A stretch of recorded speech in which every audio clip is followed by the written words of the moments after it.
Mambo vipi? Mambo yako poa kabisa. Mambo yanakuaje poa Jumatatu? Yeah, it's a football kwa sababu mpira wa miguu na matokeo matatu na tumefanya makosa, wenzetu wametuadhibu. Kwa hiyo tumepokea hii kama changamoto ambayo tunakwenda kuifanyia kazi kwenye picha ya mazoezi. Kwa hiyo hakuna kingine zaidi ya kusema football. Lakini mlijinasibu mwanzoni kwamba hawa Simba kwa namna yote hawachomoki. Kila timu ambayo inashiriki ligi ya soka Tanzania bara lengo lake la kwanza ni kuchukua ubingwa wa ligi kuu. Kwa hiyo unapochukua ubingwa wa ligi kuu tafsiri yake lazima ushinde mechi.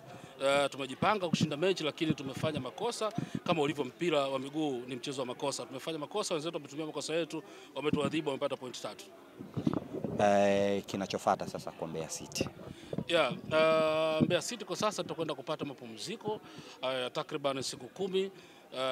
Mara baada ya hapo tutarejea kambini tena kujiwinda na michezo mingine ya ligi kuu ya soka Tanzania bara, tayari kabisa kuendelea kupeperusha bendera yetu vyema.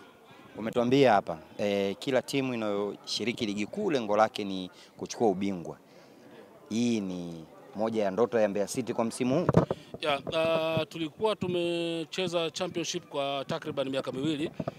Mara baada ya kurejea tangu mwanzo wa msimu tulisema kwamba tunakuja kwenye ligi kuu, tuko na mpango mkakati wa miaka 3. Mwaka wa kwanza ndio huu ambapo mpango wetu mkakati ni kuhakikisha kwamba tunakuwa kwenye top 6. Kama unavyojua unapokuwa na nafasi ya 6 unakuwa nafasi nzuri ya kuweza kufanya mazungumzo na watu kwenye uwekezaji na vitu kama hivyo. Kwa hiyo nia yetu bado iko pale pale na mapambano yanaendelea.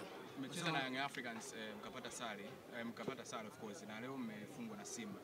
Kwa kumuona hizi mechi mbili ipi ilimipa kashikashi ama ipi ilimipa ugumu sana? Mechi dume unaona kabisa ilikuwa ipi hata wewe, kwa sababu mpira wa miguu ni transparent game, mchezo wa wazi.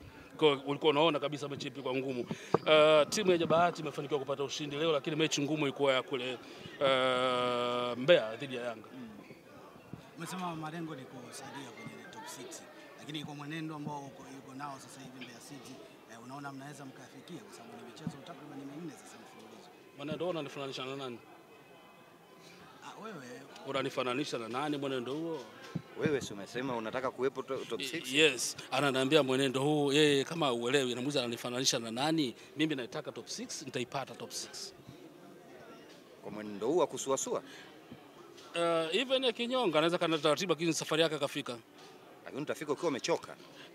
Nitafika? Ukiwa umechoka sana. Malengo ni nini? Safari inaweza ikafia njiani. Kumbe unaniambia nitafika nikiwa nimechoka, safari inaweza ikafia njiani. Nasema hivi nitafika top 6, malengo nitayatimiza. Tunakwenda kwenye picha mazoezi, mara baada ya mapumziko tutafanya marekebisho na maboresho kwenye kikosi chetu, na kama unavyojua sasa hivi tuko kwenye mchakato kumpata mwalimu mpya. Muda sio mrefu tutamtangaza mwalimu wetu ambaye atakuja kunoa kikosi chetu cha Mbeya City. Historia yenu na mechi na Yanga zinakuwa ni nzuri sana kuliko mechi za Simba. Pengine hapa unaweza kutufafanulia kiufupi zaidi? Kwa sababu mechi za Simba zinakuwa ni kama mnapoteza nyingi kuliko za Yanga. Ukiangalia historia ya Mbeya City na Yanga na Mbeya City na Simba, sisi Simba tumemfunga mara nyingi, Yanga tumemfunga mara moja tu. Simba tumefunga nje ndani, Simba tumemfunga away, umeona. Yanga tumemfunga mara moja tu nyumbani. Kwa hiyo sijui michezo ya mwisho ni kama ina mihukumu. Naam, michezo ya mwisho ni kama ina mihukumu kwa upande wenu mnapokutana na Simba. Sijaelewa maana ya swali lako. Yaani mmefungwa michezo ya mwisho mara nyingi sana na Simba. Kuliko nani? Kuliko Simba kamefunga nyingi mara nyingi sana, maana nikakuuliza hili swali. Ndio maana nasemaje, ukiniambia Yanga sawa na rekodi ya kumfunga mara moja tu. Lakini Simba nimemfunga mara nyingi, tena nimepiga nje na ndani. Wakati mnashuka kutoka kwenye ligi kuu kwenda championship, mechi zote mbili na Simba zilikuwa shughuli, lakini mechi ya mwisho ya Yanga mlitoa sare ya 3-3 na mmerejea, mmeanza ligi na sare ya Yanga, mmeanza ligi kwa kupoteza dhidi ya goli 3 dhidi ya Simba. Mimi na wewe tutakutana mara baada ya ligi kuisha, wakati Simba amekuja Sokoine, kwa sababu mimi na Simba sijamalizana nayo. Asante sana.